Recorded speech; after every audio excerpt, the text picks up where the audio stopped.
Breaking news as of a few seconds ago. I had to restart the podcast because Aday Mara is expected to be cleared for the UCLA opener. Good news. Berke, we'll find out. Listen to this on Locked On UCLA.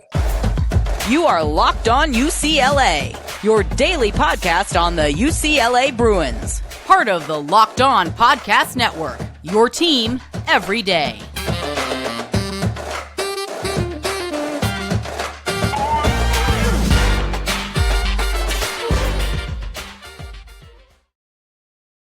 Welcome, everybody, to this edition of the Locked On UCLA podcast. I'm your host, Zach Anderson-Yoxsimer. Thanks for making the show your first listen each and every day. It's free wherever you get your podcast, and it's available on YouTube. So like, comment, subscribe, become an everydayer because we've got content just about every day of the week talking UCLA football and basketball on this big episode, which is brought to you by the likes of GameTime. Download the GameTime app, create an account, use the code LOCKEDONCollege for $20 off your first purchase. Now the big news. Heading into the Monday game against St. Francis, it was a wonder if one Aday Mara and or Berke Buyuktuncel would be available based on clearance from the NCAA to play that first game or two for UCLA. Now, I'm not entirely convinced that they would need either of those two players for the Bruins to win those games. Still, you want as many games, as many opportunities for these international freshmen, these superstars, to come in and get an opportunity to gel with the team as a whole. So this is according to Bruin Report that was just recently put out in the social media verse, posted all those things. They always do great work over there. And right as I was recording, I was like, wait a minute, that's some big news. I know UCLA, Arizona, some big stuff happening this weekend, which can mean a lot for both teams. Yeah, we want to see the 7'3" Spaniard on the court. And it looks like that he might actually be cleared to play. That's heading, according to Bruin Report and their sources, that he is going to be cleared to play. Berke, not clear at the moment at the recording of this podcast, but it's looking like he might be on track to possibly play alongside Aday in game one. More looking positive at the moment for Mara. Remember, the weird situation was that Augusta, both players coming more direct internationally. They had the longer process to get into UCLA, and thus a much longer process with the NCAA as a whole to come in and be able to play initially in game one. Remember, Bona didn't play game one a year ago. Still won Pac-12 Freshman of the Year. It's not going to affect postseason awards. But still, we want to see this team play. We want to see them play as many games as possible and get the kinks out and make sure, hey, this team is as successful as it can be when they head to Honolulu and you play in the Maui Jim Maui Invitational. When you play these non-conference games, get these guys conditioned to play a full game and ready to go. And most importantly, all of us as a UCLA community, the entire national college basketball landscape, global now college basketball landscape, the fans, right? The NBA's gone global. College basketball is basically on the verge of doing the same thing, with March Madness probably going to break lots of viewership records. If all these teams with international players go deeper, there's going to be so much viewership from across the world. Put that to the side. UCLA looks like Mara might actually play game one. Weren't so convinced when Cronin wasn't fully convinced they play in the exhibition or that the clearances would happen. But according to Bruin Report, again, it's looking likely Mara will play game one, which is a good thing because we want to see what Mara, that somewhat not mystery recruit, but what we think the 7'3" Spaniard's going to be able to do. And then we want to see Berke come out and be a baller too. He is not, according to what I've read from Bruin Report, officially cleared, according to the recording of this podcast, but is on track to do so by game one. That's huge for UCLA. Now, the injury status of Bona and Dylan Andrews, I'm not sure where those two guys lie. We're probably expecting them to play based on a cautious approach by Mick Cronin and staff in game one. Yet I wouldn't be surprised if none of them play, and I wouldn't be surprised if all of them play. Mara's looking likely. I think they've been very cautious with Bona in his slow buildup into the recovery from the shoulder injury and surgery. Andrews, they've been a little slow, and after Mac's performance in the exhibition against Cal State Dominguez Hills, you wonder, we can live with Mac and Vide in these first couple of games and get them some significant minutes, even though this is supposed to be Andrews' team and offense that he runs, taking over for Tiger Campbell. Heck, if you were watching a different college basketball podcast, I believe what it was Jeff Goodman or whoever, right, talking about UCLA, he thought UCLA wasn't even going to make the tournament. That's the bold take. The bold take isn't that they're 25 or left out. That we've seen wild takes that UCLA is not even going to make the NCAA tournament and make March Madness prior to the season. I know it doesn't say this on the rundown, but now I'm just excited, energized, and angry. I just saw that today. They're not going to make the tournament. They're missing Jaime Jaquez, Tiger Campbell, Amari Bailey, Singleton, Jalen Clark, a super five of guys that are incredible glue guys and extreme talents from a year ago outside of a Bona, who easily were the 5 best outside of Bona players on the team for various reasons in their respective roles. Now, the more these freshmen get to play, the 7 freshmen, the 8th newcomer, and Lazar Stefanovic, they become a unit. This team is going to be extremely, extremely dangerous coming up in years to come for this team, or at least in this season, in months to come, I should say, with lots of big games, national television, all that, having eyes on the Bruins, despite a lot of doubts. We all should be respectfully inquisitive about this team. Not doubtful. We can't have too much expectation, but we can be reserved with an optimistic outlook. That is where I'm at, right? I can't come out here and say they're going to win the national tournament. They're going to win in March Madness and go on a big run. I can't say that right now. That is a stupid statement for me to say. But I also think it's slightly ridiculous in a sense. It's bold, very, very bold, and I disagree a lot with the idea and the notion that UCLA wouldn't make the tournaments. I think Mick Cronin's too good of a coach, and this team is too talented for the Bruins not to make the tournaments in the 2024 NCAA tournament in March Madness, right? I just don't think that's where we're heading. That's not where I think this team is going. Now, can they win the Pac-12 tournament, go deep? Those are different things. Those are different questions. And we really want to see Aday Mara play with this team. I want to so badly see how the Bruins do it. Absolutely. I want to see how UCLA does it. Now, we just have to wait, which is why it's so exciting. Mara is apparently on track, according to Bruin Report, to be in game 1. And probably Berke as well, not as confirmed. And then Andrews and Bona on the road to recovery and hopefully playing game 1. Then we could see a full roster that without 4 starters, thrashed Cal State Dominguez Hills, played Mick Cronin defense, the hustle ball and the deflections, all there, 3-point shooting, better than I thought. And we can't wait to get the bigs out there to dominate the glass even more, easier points in the paint, and just fluster opponents with the ridiculous wingspan, athleticism, and hopefully speed and tenacity that Mick Cronin requires to be a starter and a key contributor for this team, which will be frustrating at times, but I think it's not as likely that they don't make the tournament. So again, Mara, looking good. Berke, on his way there. Tournament, lack thereof, wild debate. We're going to have this talk all season long. We can't wait for basketball season to start because we're in the month of November. Whenever Feast Week comes, we've already been feasting since the summer when all these guys got signed, when the rest of the guys are going to the NBA draft. Feast it up, baby. Let's go. Let's rock and roll. Coming up next, we're talking keys to the game. It was supposed to be the first segment, but I got so excited, saw the news, and this is how we just pivot. Pivot. Yeah? You got the joke? No? Okay. All right. Let's rock and roll. Keys to the game for UCLA versus Arizona. And I always got to predict what's going to happen in this game with the UCLA football schedule. We're going to talk about all that coming up next on Locked On UCLA.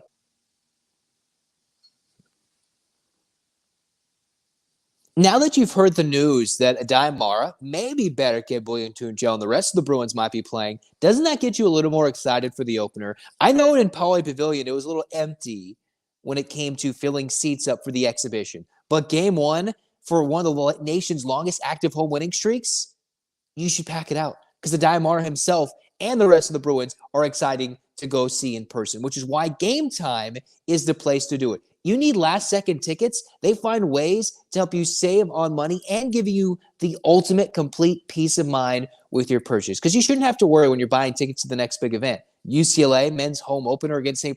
Let's go. Get the job done. And they've got the fast and easiest way with killer last-minute deals, all-in prices, and views from your seat. And Lord knows when you're looking to find seats in a basketball arena, you want to know where you're sitting. Pauley Pavilion's beautiful, but they can help you out, get the right seat if you're getting in the door at the last minute for what will be a beautiful season in Westwood. All you got to do is take the guesswork out of buying tickets with GameTime. Download the app, Create an account, Locked On College for $20 off your first purchase. Again, terms apply. Create an account, redeem the code Locked On College, LOCKEDCOLLEGE, Locked On College for $20 off. Download GameTime today, right now. Don't waste any time. Last minute tickets. Bruins in the home opener. Check it out. GameTime, lowest price guaranteed.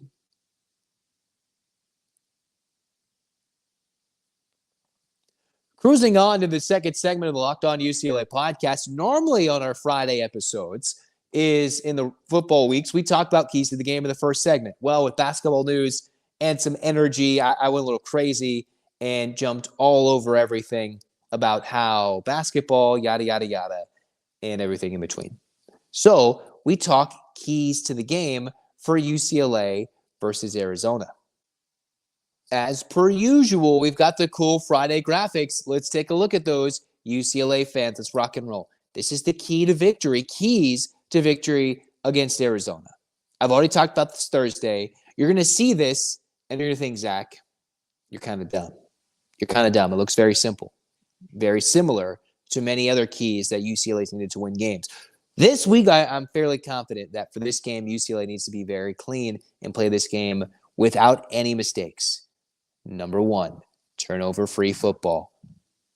Zach, are you getting lazy and forgetting to update the graphic other than changing the name to Arizona? Zach, do you know anything about football because you put the same three things every freaking week? I do. A little bit, hopefully, and maybe with a little bit of entertainment. But most importantly, look at that graphic again. Turnover-free football. Goodness gracious, you're not going to win a game ever again in the Chip Kelly era if you turn it over 4 times and the opponent doesn't turn it over once. I don't think UCLA is ever going to do that again in my lifetime where they turn it over 4 times and don't force at least a single turnover, let alone lose the turnover battle that badly. In the Chip Kelly era where they don't force turnovers and they lose, it's repeatedly a team that does not find ways to win games despite not having lots of points generated in the Chip Kelly offense. When they turn it over, they don't win those games. They generally don't. So the Colorado game is more of an outlier because of the defense's dominance, and Colorado just fired their offensive coordinator. So that's what UCLA was going against. Arizona, they're not going in the same direction. They're going the opposite direction. Both teams started Colorado this way, Arizona not going down, but they just weren't thought of as highly, especially for me. And all of a sudden, Delora goes down. They competed. The defense has improved significantly, like UCLA's defense.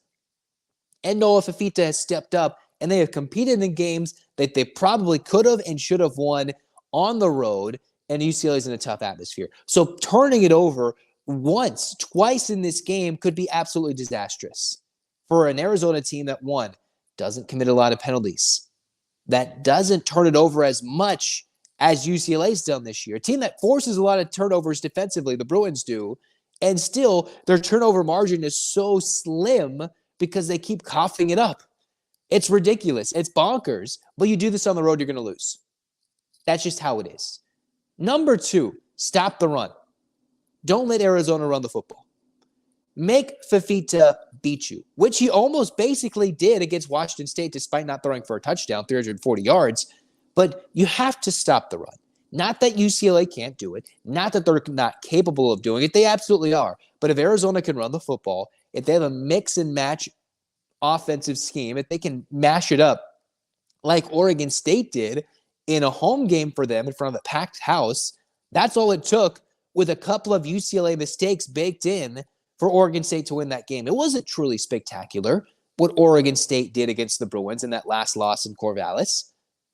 And I know I've been a big defender of Dante Moore, but we've seen more mistakes happen from all sorts of sides from the UCLA offense, or mistakes on the defense, on the special teams side. When it comes to stopping the run, the Bruins have to force Fifita to beat them. He is a redshirt freshman, and he has played spectacularly and could easily steal Delora's job based on circumstance and opportunity.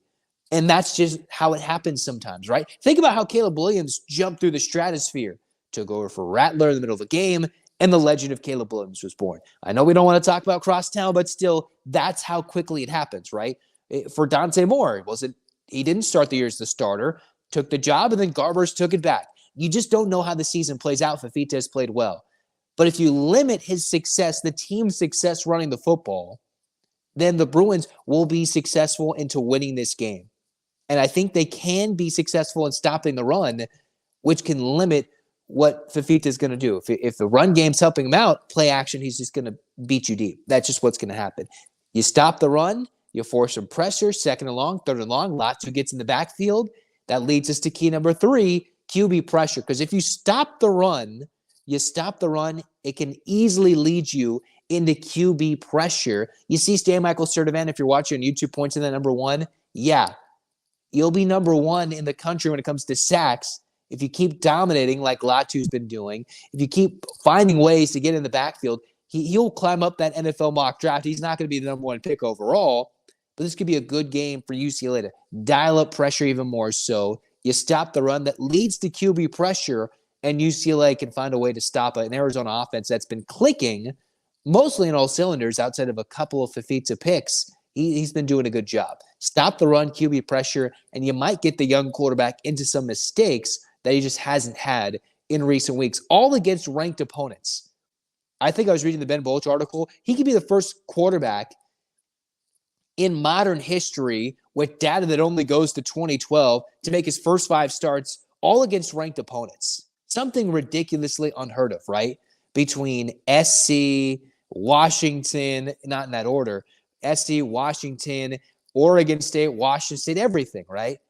And then what, UCLA at home is going to phase him? No, I know the Bruins are scary and the defense is scary, but he has faced the biggest and the best already, and UCLA is just the next in his line. So if you get in the face and act like you're the biggest, the best, and the baddest, that will find a way, and UCLA could find a way to get the job done.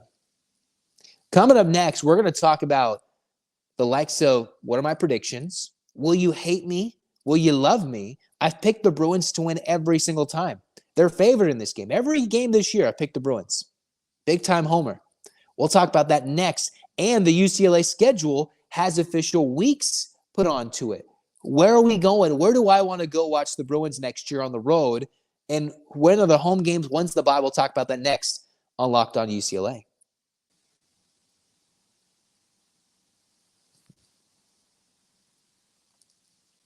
If you're looking for fast, exciting, easy ways to play daily fantasy sports, PrizePicks is right there for you because instead of battling thousands of other players, pros, sharks, everything in it, animals, supercomputers, whatever it is, all you're doing more or less on 2 to 6 player stat projections, and you can watch the winnings roll in.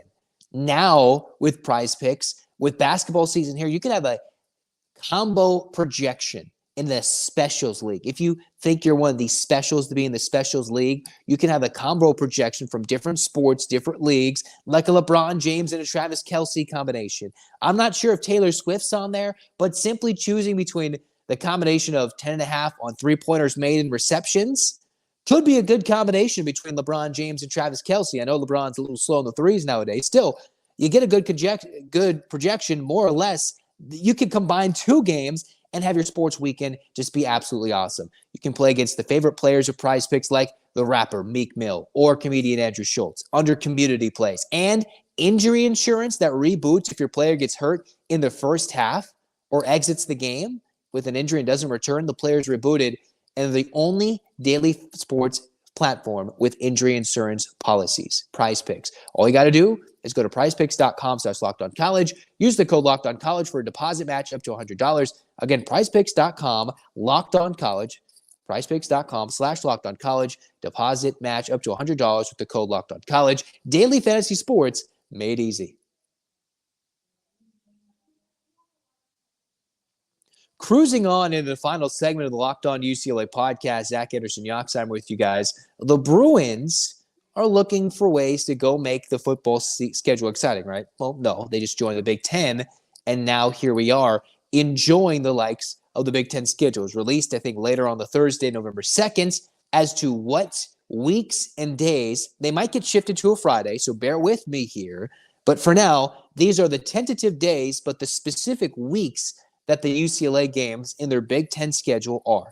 Now remember, UCLA already shifted their home game against Fresno State to the end of the year, November 30th.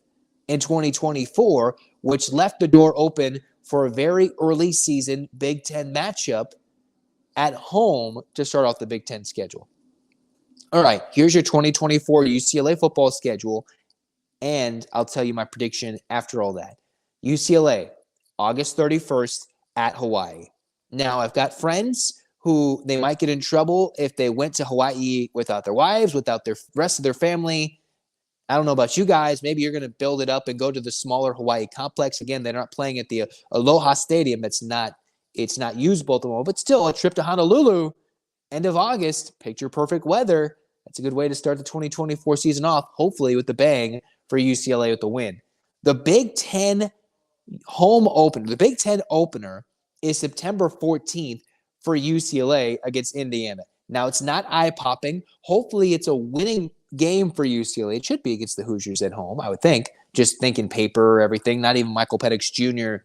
from 2 years ago probably could save that Indiana team that was good during 2020 or 3 years ago. Still, that is who UCLA gets in their Big Ten opener after a week off going to Hawaii. Then the next week, absolutely outstanding matchup at LSU against Brian Kelly and the Tigers. Already in the first couple of weeks, you've got Hawaii trip, LSU trip. We've already known this for a while. Still spectacular trips. Then after the LSU trip, you're playing Pac-12, excuse me, Big Ten conference rival Oregon at home, September 28th. Okay, cool. That's your fourth game of the season. October 5th, another bucket list item, at least for me as a college football fan. I know different people might have different ideas or thoughts about Penn State as a program, everything that's gone on, for better or for worse. But going to Penn State and seeing a game at Penn State, October 5th, is a rowdy, crazy atmosphere. I hope it's a whiteout. If they have their whiteouts, it's all white, the pom-poms, everything shaking. A crazy atmosphere, October 5th. So your three road games are at Hawaii. Atmosphere is more the beach and enjoying the game.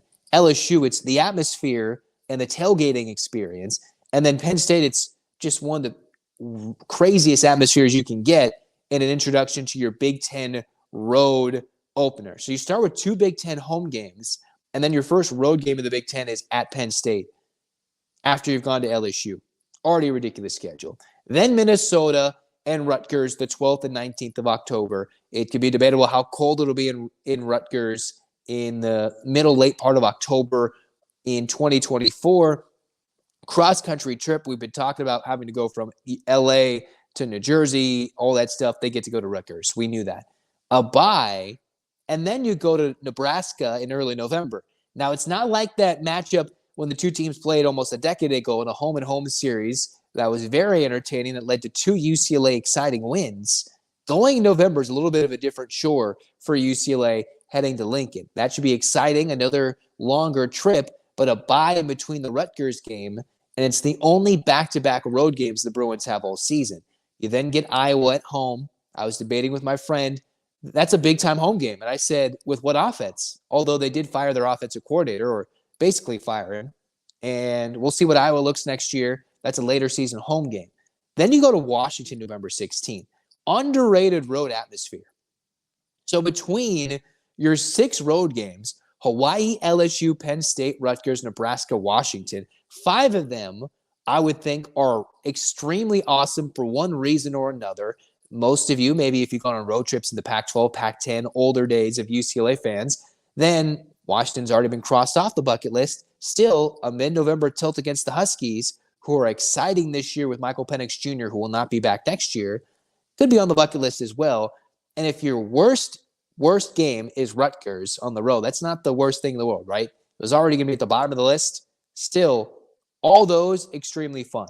You've got SC the 23rd at home, and then you got Fresno State at home to end the season, who in the 12-team expanded playoff could be playing for something extremely big. December 7th, the Big Ten football championship in Indianapolis. Not against Indianapolis, but in Indianapolis. So again, November 30th is important because, one, I want to shut up all my Fresno State fans. I'm tired of hearing nonsense. Go beat them down after you hopefully beat USC down. And then all the road games are spectacular. Here's the bucket list. Here's where I want to go to. LSU and Penn State. That's 1A, 1B. Initially, it was our LSU game. That's awesome. But wait a minute. UCLA is going to the Big Ten. They got Penn State after the revised Big Ten schedule. LSU, Penn State together. Now, my pops and I, we might be going to LSU and to Penn State. We'll see how crazy. We'll see if the podcast is big enough to even get us there to both games. Still, those are the two. Nebraska, equally as awesome. I know that's been a little more recent for UCLA fans' memories, but still, Nebraska, awesome. Washington, supposed to be extremely awesome. And then Hawaii, awesome for a whole nother reason. I'm not a big fan of their football complex because it's small, the atmosphere is whatever. If you're going to go for a beach trip at a football game and a UCLA fan, I would suggest it. I've been to Hawaii recently, so I would not recently, but within the year, I wouldn't do it in terms of me personally, but I would suggest the rest of you guys to go. In terms of college football atmospheres, it would go LSU, Penn State together, Nebraska a close third, mostly because the Bruins went there recently. I didn't get to go, but that would be third. I'd want to go to that one. Washington, conference member, and that would be fun going to Seattle. Fifth, Hawaii. Some people might have their priorities different in terms of weather and enjoyment of a longer vacation. I wouldn't argue with you there. And then Rutgers. Those are the road games of where I'd want to go to for non-conference and then conference play and then former, now current rivals. Of course, the SC game will be big. The Oregon game will be fun. Bo Nix won't be there. Probably no Caleb Williams unless something crazy happens. And then I want them to beat the crap out of Fresno State.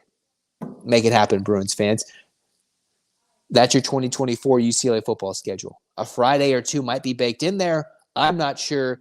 And your Big Ten opener is September 14th against Indiana. The big Hoosiers coming into town. Not basketball. Football. To wrap up the show, this is where we're going to go. As I say before, I've picked UCLA in every game this season in 2023. The Bruins are slight favorites from when I've last checked to play Arizona on the road. What's supposed to be a crazy homecoming weekend. I will always remain a big-time UCLA fan. I say these words with a lot of emotion, a lot of intent behind them. This is my prediction of the game this weekend. Boom. Arizona 24, UCLA 21. I'll pause. I hear your keyboard warrior fingers typing. I hear you. Okay, let me take myself off. Here we go. Now you can look at me in the face if you're watching on YouTube, or if you're listening to my voice at home and you're going to go tweet at me or something, X, whatever it's called, you're mad. Again, I'll put the scoreboard up. Arizona 24, UCLA 21. I'll pause. Get your comments in. You can look at me in the eyes. Tell me how dumb and irresponsible the pick is. But I think it's also irresponsible to think I can go through a whole season and choose UCLA to win every game. This is a game that's very tough. A team that hasn't proven to win the big game of the road at Utah, at Oregon State. The difference is this is Garber starting. Schley will probably play a role and a factor in this. The defense, probably without having their backs against the wall the whole game, can probably thrive in a close game on the road where they're not down a score before they even take the field or have to face a pick on the first drive or a pick six. Those are all valid points. Fifita, a young quarterback that has yet to see a defense probably, as some might say, of UCLA's caliber this year. All valid points. But something within me says, one, Arizona's going to win this game in a closer one, a smaller scoring game. As my father and I always joke, the bet against UCLA rule. What is that? It's better to be wrong with the prediction and have the Bruins win than have it the other way. That's what I'm going to leave you guys with. But, again, Arizona 24, UCLA 21 is my prediction. I do not hate UCLA. I am not an anti-Bruin, despite picking against them once in this 2023 season. They got to win the first big road game before the next big one. Do that now, and everything continues to go. I believe they can win this game. They absolutely can. Now go do it. Go do it, Bruins. Hands up, Bruins fans. A clap time, baby. And 1, 2, 3, 4, 5, 6, 7, 8. UCLA. UCLA. Fight, fight, fight. This has been Locked On UCLA. Zach signing off. If you still like me, maybe like the show. If not, then comment and say whatever. Go Bruins. Beat the Cats, baby. Get revenge. Knock off Jed Fish in Arizona because they need a revenge for 2022. Go Bruins, baby.